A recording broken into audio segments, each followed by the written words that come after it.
Bueno, quisiera empezar agradeciendo a la comisión organizativa del Café Científico por invitarme a dar esta charla.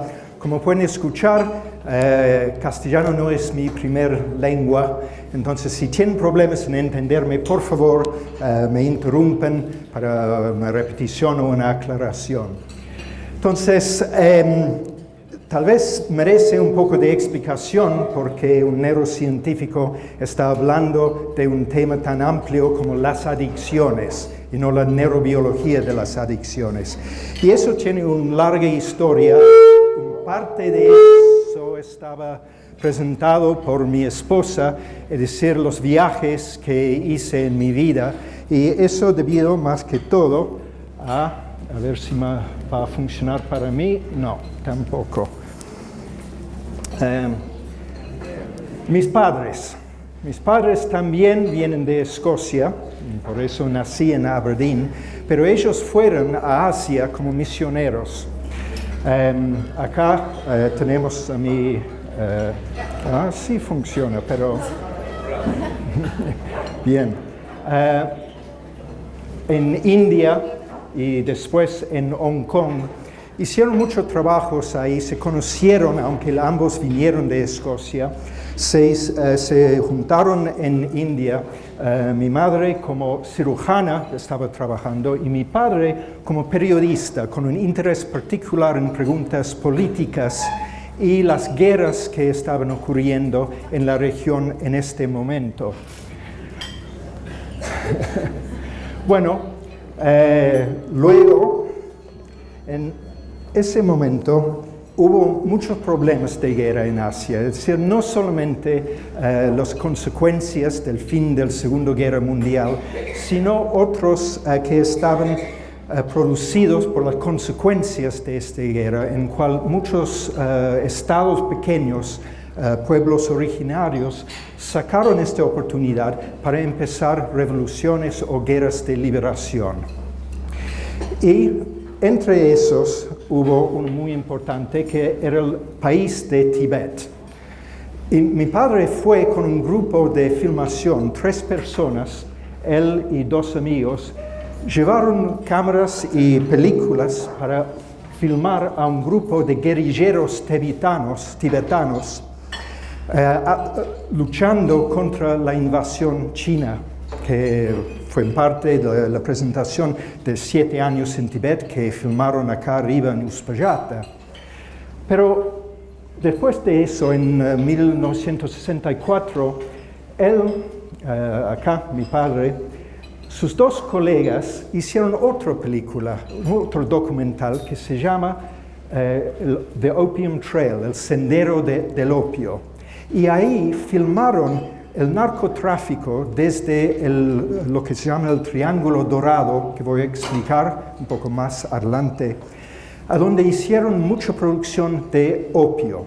Entonces, esos ejércitos de liberación usaron el narcotráfico para apoyar a sus guerras de liberación. Y para tener una idea, cuando filmaron gente moviendo las drogas, estamos hablando de 700 toneladas de opio, guardado por 10,000 soldados. Era un ejército de verdad, no un grupo pequeño de gente resistiendo al gobierno de Burma en este momento, ahora Myanmar. Pero el punto de todo eso es cuando estamos colocados en Hong Kong. El opio empezó cerca, en este triángulo dorado, y desde el sendero llegó a Hong Kong, a donde lo convirtieron en heroína. Entonces, una droga mucho más poderoso, mucho más rápido en su acción y parece mucho más adictivo. Entonces, en este momento, Hong Kong era no solamente un centro de uso del opio y heroína, sino el punto a donde se empezó el narcotráfico hacia Europa y los Estados Unidos. Entonces, eso fue la parte de mi padre, es el narcotráfico. Pero mi madre era trabajando en un hospital grande en Hong Kong, lo más grande de Hong Kong, hecho por chinos pobres, y ahí estaba jefa de cirugía. Y pasó algo raro, otro evento político de importancia en este momento, que era el país cerrado de China, se abrió cuando el presidente Nixon de los Estados Unidos fue invitado a visitar a China. Y eso fue un evento de tanta importancia política que fue acompañado por cientos de periodistas. Y como suele pasar, uno se cayó mal, enfermo, con apendicitis aguda. Y lo internaron en el hospital y sacaron el apéndice con él despierto. Es decir, lo hicieron usando una técnica que nunca había visto en el occidente, la electroacupuntura. Entonces, colocando las agujas tradicionales de acupuntura, agregaron, en lugar de girarles rápidamente durante las horas de la cirugía, usaron un estimulador eléctrico para producir un efecto parecido. Y el neurocirujano que trabajaba con mi madre fue a China para aprender esta técnica y volvió al hospital a donde lo aplicaron. Pero como que fue un hospital para chinos pobres, muchos de los pacientes eran drogadictos. Y como que no podían conseguir sus drogas dentro del hospital, estaban en un síndrome de abstinencia. Y ellos dijeron que cuando recibieron este tratamiento para el dolor postoperativo, se fueron los síntomas de abstinencia. Entonces ahí descubrieron que hubo otro tratamiento con posibilidades tal vez internacionales para mejorar la situación de los drogadictos. Y desde este momento, en 1972, hasta el momento de hoy, seguimos trabajando en el campo de las drogadicciones, inicialmente en Hong Kong, después en Gran Bretaña, después en los Estados Unidos, ahora tenemos centros en diferentes países del mundo. Parece que es la posición. Tenemos acá algunos de los pacientes que han hablado públicamente de su tratamiento. Tal vez se reconocen la guitarrista Pete Townshend del banda The Who, Keith Richards del Rolling Stones. Eso es David Kennedy, el hijo de Robert Kennedy. Acá tenemos el estimulador, como pueden ver, nos hemos reducido mucho el tamaño y ahora está funcionando totalmente digitalizado. Los parámetros del tratamiento se han reducido mucho y acá se está aplicándolo en una clínica con la cual trabajamos en Tijuana, en México. Bien. Entonces voy a pasar eso como que me pidieron. El problema de la drogadicción es todavía importante y está creciendo.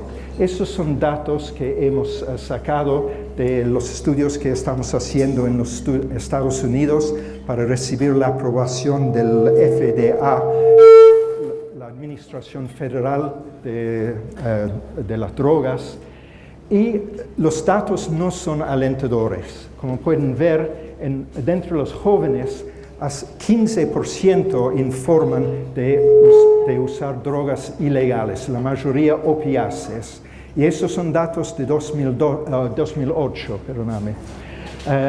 Entre los 10 años anterior se ha aumentado casi 10 veces la cantidad de gente presentándose para el tratamiento con opiáceos y casi se ha triplicado el número de muertos por sobredosis. Entonces, ahora voy a pasar un poco atrás en la historia, porque si es un problema tan severo, ¿por qué sale a veces y a veces no sale como un problema? Y tenemos evidencias que el consumo de intoxicantes no es nada nuevo dentro de nosotros, pero tampoco como especies. Es decir, vemos que los primates también buscan y consumen alcohol como intoxicante y se meten con mucha fuerza para hacerles. Esencialmente, este chimpancé está robando una fuente de alcohol fermentado natural desde los granjeros que lo han producido. No solamente eso, pero no se ve bien, pero se hizo una copa de una hoja de la planta para facilitar sacar la bebida que tiene la misma fortaleza que una cerveza o un vino desde el árbol. Y eso, por razones genéticas, sospechamos que el consumo voluntario de alcohol en los primates tal vez salió con una mutación que apareció cuando se desviaron los seres humanos, chimpancés, gorilas, bonobos, y eso ocurrió hace 10 millones de años. Entonces es posible que tenemos una larga coevolución con el consumo de al mínimo una droga de intoxicación, el alcohol.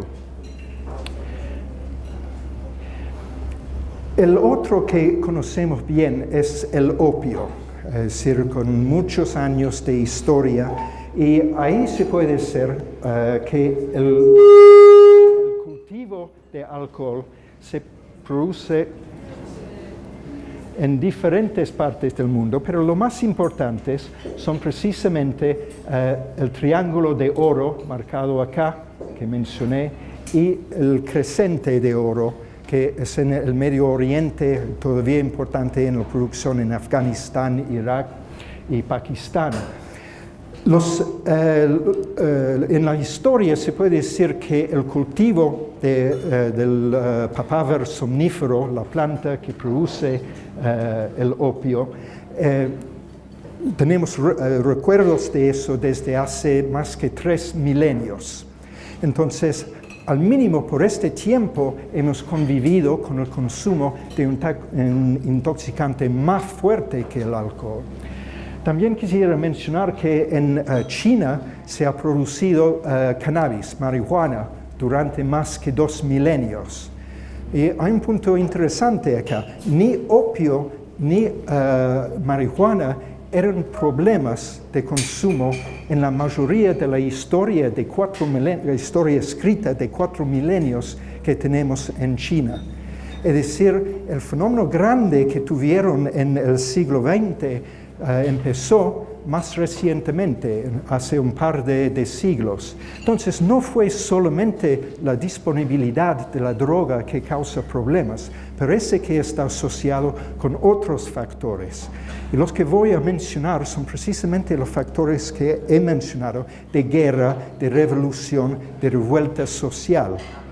Es decir, que normalmente el consumo, aunque todos saben que ocurre, no es problemático. Los ancianos griegos y romanos también tuvieron acceso a alcohol y opio, conociendo sus efectos intoxicantes, y también conocieron bien el efecto de borracho, pero ellos no lo vieron como un problema. El problema era un problema de autodisciplina. Es decir, una persona debería tratar todas estas cosas con moderación. Entonces, tomar demasiado era mal. Abstención era mal. Es decir, porque mostró una inhabilidad de controlar el consumo.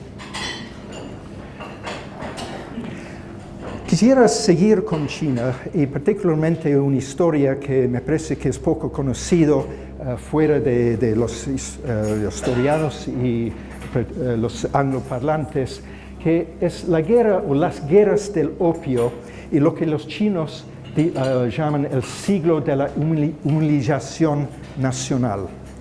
Y eso empezó con la primera guerra de opio, que era entre Gran Bretaña y China. ¿Por qué? Por té. Los británicos se hicieron en gran masa adictos al té, pero la única fuente del té en el mundo era China, y los chinos solamente lo vendieron para plata lingotes, no plata de billetes. Entonces el imperio británico, tan poderoso, tan rico, empezó a perder en gran cantidad el plata, que era la riqueza del imperio. Entonces dijeron, ¿qué podemos hacer para balancear esa pérdida? Porque los chinos no aceptan billetes y no quieren otro producto.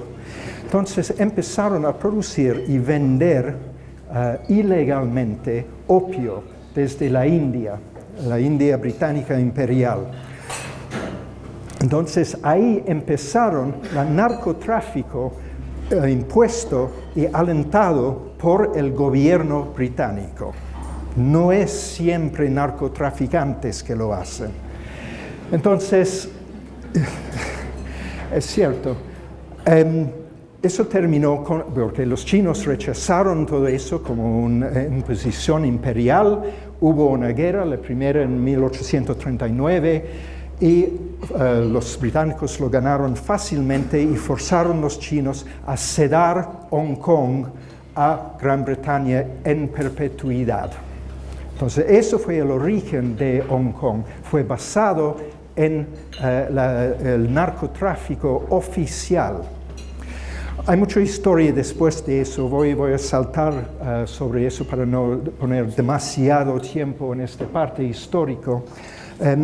Pero sí quisiera mencionar que en su apogeo, un quinto, 20% del ingreso total del Imperio Británico vino del narcotráfico a China.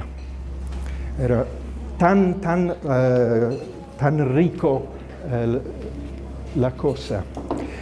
Bueno, adelantamos un poco hasta 1872 y sacaron la morfina del opio diciendo que, bueno, la morfina no va a estar adictivo. Entonces lo vendieron como un producto para tratar a la adicción al opio.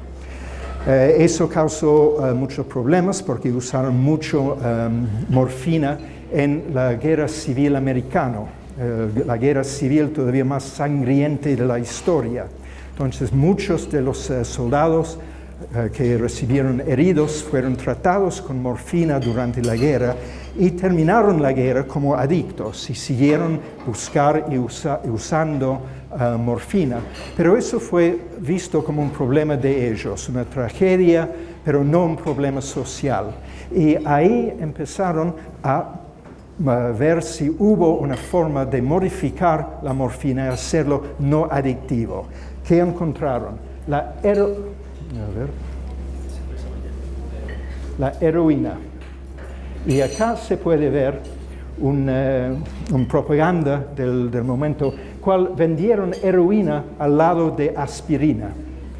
Y lo pensaron como una alternativa, un analgésico potente que no era adictivo, que se podía usar para tratar la adicción a la morfina y el opio. Y más que todo, era particularmente bien para los niños. Y cuando lo prohibieron en 1914, creo, fue por un problema social, pero no adicción. Fue porque era tan bien para los niños que las madres estaban empezando a matar sus propios niños por sobredosis, porque era tan fácil sobredosificarles. Entonces, eso fue la motivación para la prohibición de la heroína. Al mismo en los Estados Unidos. En otros lugares hubo otras motivaciones. Entonces, después del Primera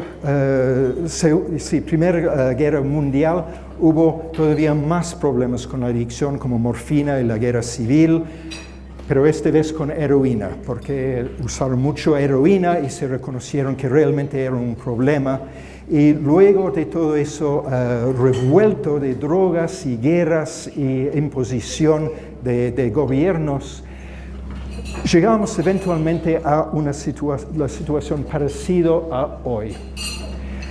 Y empezando de los días de la década de los 70, cuando empecemos a trabajar en el campo de las adicciones, siempre hubo un problema. ¿Qué es una adicción? La pregunta no es tan obvia como uno piensa, porque en este momento dijeron, bueno, más que 3 tragos por día, sos adicto. Bueno, lo lamento. Pero durante mucho tiempo se fueron revisando eso, tratando de definir cuándo uno es adicto a un fármaco o otra cosa. Entonces dijeron que los dos aspectos fundamentales son precisamente que es un comportamiento compulsivo y ese comportamiento compulsivo debe tener consecuencias adversas en la vida. Entonces, que no justifica el uso del componente. Pero cuando empezaron con eso, notaron que esta definición no es único para los fármacos. Se puede aplicarles a comportamientos que no involucran fármacos. Y como acá, el sexo, la pornografía, el juego, ludopatía se llama, a varias otras cosas, pero en un momento voy a hablar más que todo de las tecnofilias, es decir, la adicción a la tecnología, que es algo particularmente relevante para hoy en día. Entonces, el desorden de adicción adictivo al Internet. Puse acá, ¿existe o no? Si es un chiste o no, porque salió como concepto como un chiste. Es decir, un psicólogo de Nueva York publicó un artículo satírico sobre la adicción al Internet. Y después recibió una cantidad enorme de contactos de gente conocida y no conocida diciendo que lo tengo, sufro de eso. Realmente lo que me estás describiendo es exactamente lo que yo estoy pasando en la vida. Entonces, el uso compulsivo para muchos fines, pero se define también que el comportamiento sigue aunque está dañino, o sea, tiene consecuencias adversas.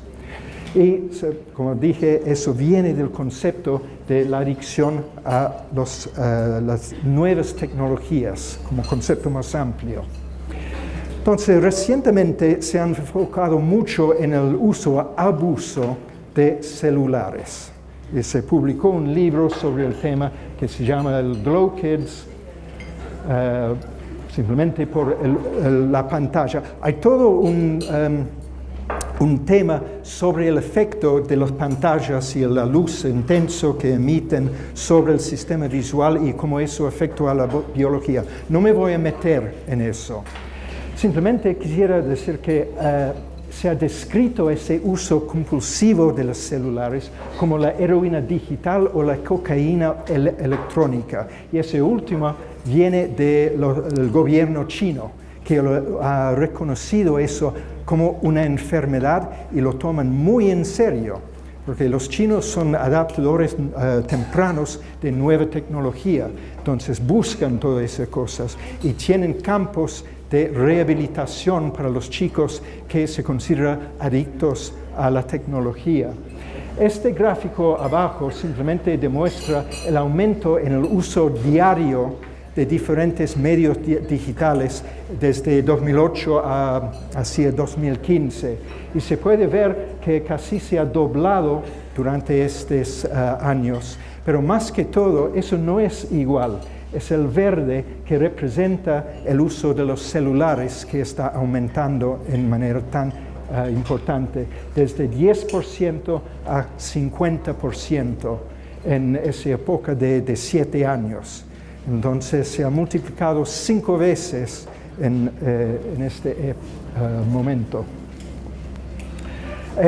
Eso es simplemente una lista de los diferentes efectos adversos que experimentan los usuarios de los celulares para mostrar que tal vez realmente conforme con la definición de la adicción, es decir, por uso compulsivo, aunque tiene efectos adversos. Sí, muchos se ríen cuando dice que 1/3 de la gente interrumpen relaciones íntimas para contestar el teléfono. Me parece una vergüenza. Pero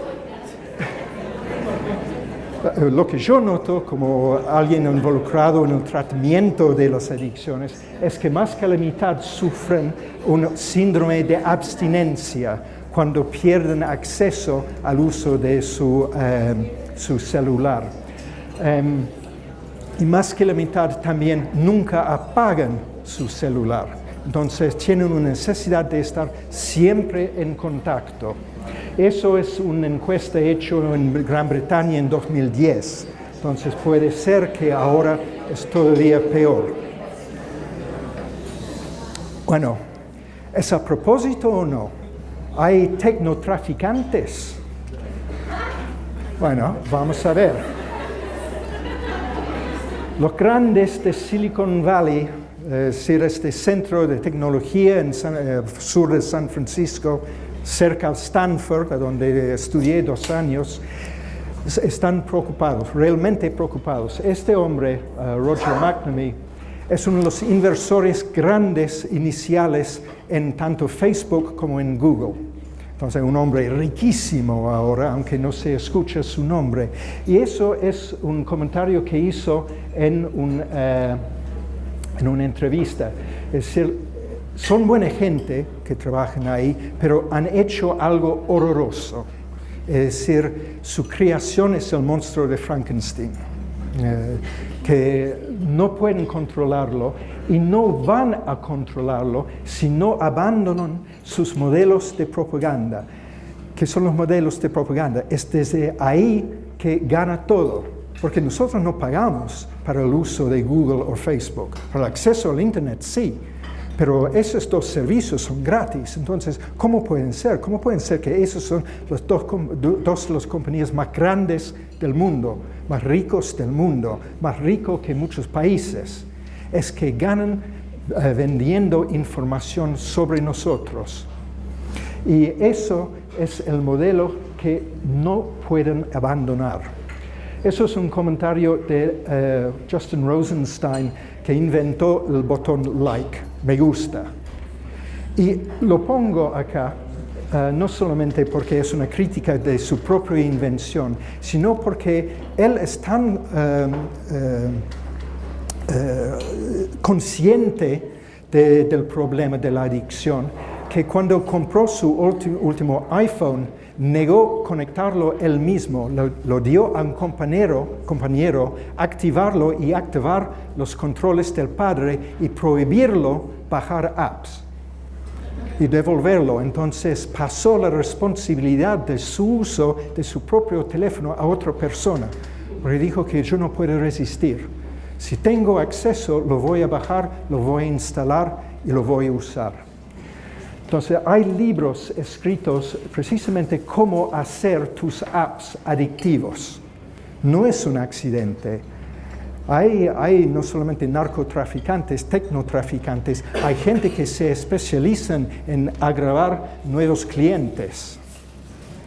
Bien, entonces yo diría que sí, existe una tecnología, una tecnofilia y una adicción a la tecnología. Bueno, voy a terminar con un parte, como que soy neurocientífico, un parte de presentación de lo que sabemos de la neurociencia atrás de las adicciones. Y eso también viene de el abuso de drogas y el narcotráfico. Eso es un libro que se publicó, creo que en 1980 y algo, que se llama El caso de los drogadictos congelados. No sé si ha sido traducido, pero si pueden encontrarlo y leen en inglés, lo recomiendo mucho, es muy interesante. Y describe una situación que ocurrió en California en la década de los 80s, en cual un grupo de gente aparecieron en los hospitales, las salas de emergencia, en un estado de coma. Es decir, completamente paralizados, flácidos, sin ninguna respuesta voluntaria, aparentemente sin conciencia. Y no entendieron cómo se produjo este efecto. Hasta que hicieron varias investigaciones médicas, científicas y policiales, y encontraron que todas estas personas eran adictos. Estaban abusando drogas y en particular estaban abusando una droga de una fuente que era contaminado era una forma de heroína, un derivado de buprenorfina, que estaba contaminado con una potente neurotoxina. Y esa neurotoxina mató neuronas en el fondo del cerebro, pero no todas las neuronas, y no las motoneuronas que controlan los músculos, sino un grupo de neuronas que sintetiza y libera un neurotransmisor que se llama dopamina. El dopamina es uno de los neurotransmisores que se llaman las aminas biogénicas, que son muy importantes en modificar el comportamiento. Entonces, la pérdida de esas neuronas produjo un parálisis total voluntario en estas personas. Los médicos se equivocaron, eran conscientes. Esos muchachos estaban ahí, muchachas también, escuchando todos los comentarios del equipo médico, sin la posibilidad de indicar en ninguna forma que estaban conscientes de lo que estaba pasando. Entonces, lo que identificaron era esta molécula, dopamina, que ahora se llama la molécula de la felicidad, porque era conocido por la ciencia, pero no como controlador de los movimientos. Nadie sabía que era importante en la producción de los movimientos. Lo que sí sabía es que era muy importante en los circuitos de recompensa, es decir, la molécula de la felicidad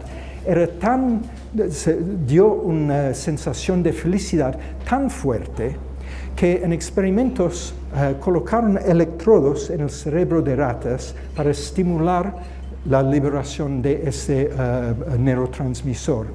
Y dieron a estas ratas la oportunidad de usar dos palancas, uno para recibir una pelota de comida y otro para estimularse el cerebro y liberar dopamina. Y las ratas siempre prefirieron la dopamina. No solamente eso, hasta que murieron de hambre, siguieron tocando la estimulación de la dopamina, hasta olvidar de la comida. Entonces, ¿la dopamina qué hace? La dopamina se conecta a una gran estructura muy central en el cerebro que llamamos los ganglios de la base. Se puede discutir el nombre, pero así se llama. Acá en lila se puede ver, eso es el cerebro total del hombre y eso es una gran estructura en el medio. Entonces tiene mucha influencia sobre esa estructura y esa estructura sí está involucrada en el comportamiento, incluyendo los movimientos voluntarios.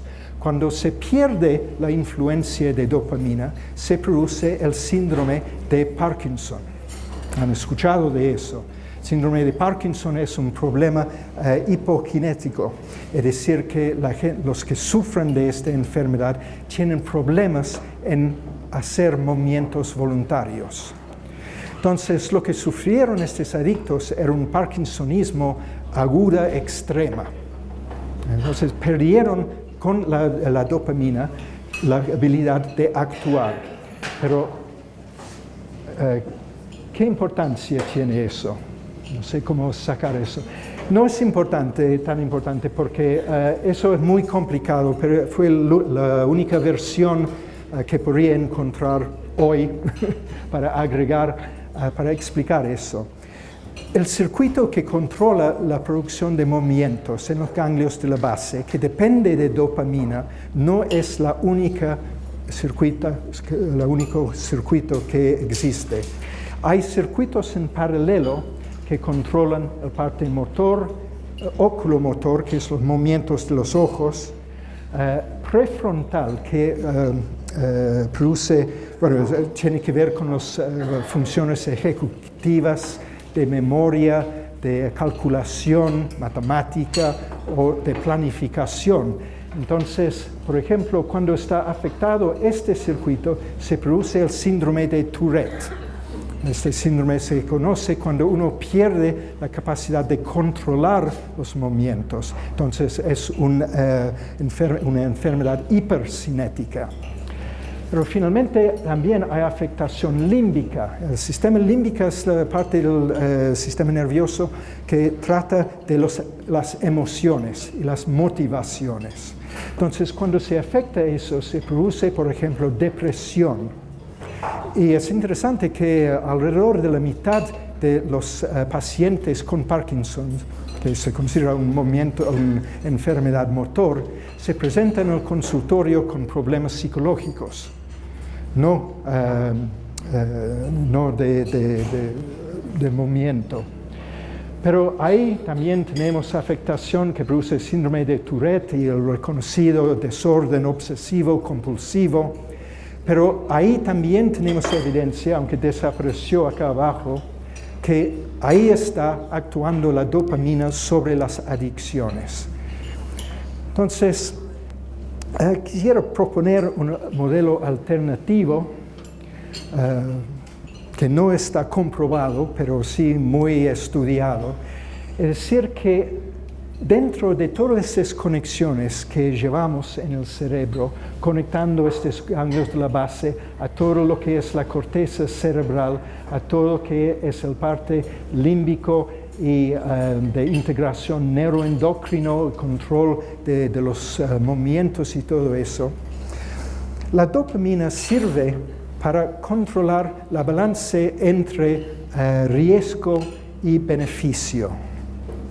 Entonces nos permite usar la experiencia para determinar si un comportamiento vale la pena o no.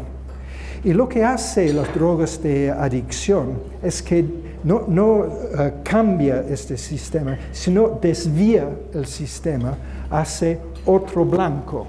Entonces, en lugar de un comportamiento beneficioso, como comer la cena, se entra en una consumpción excesiva. Entonces se entra con problemas de obesidad y luego los problemas asociados de diabetes, síndrome metabólico, problemas cardiovasculares, pero no se puede parar, siguen comiendo. Entonces no es necesariamente el blanco puede ser normal.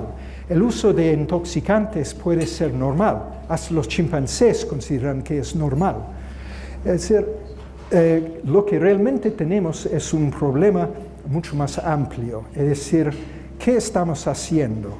Y ahí, por eso hice la relación con guerras y revoluciones y revueltas sociales, porque viene un momento cuando la gente se pierde y busca una manera de esconder de los problemas que se superan mucho. Y son en estos momentos que vemos los grandes problemas de adicciones en la parte social. Espero que no he pasado mucho. Sí, pasé mucho. Bueno, entonces voy a terminarlo allá y paso a ustedes para preguntas, discusión, como...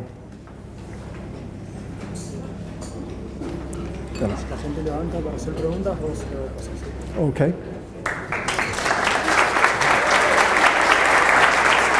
Gracias.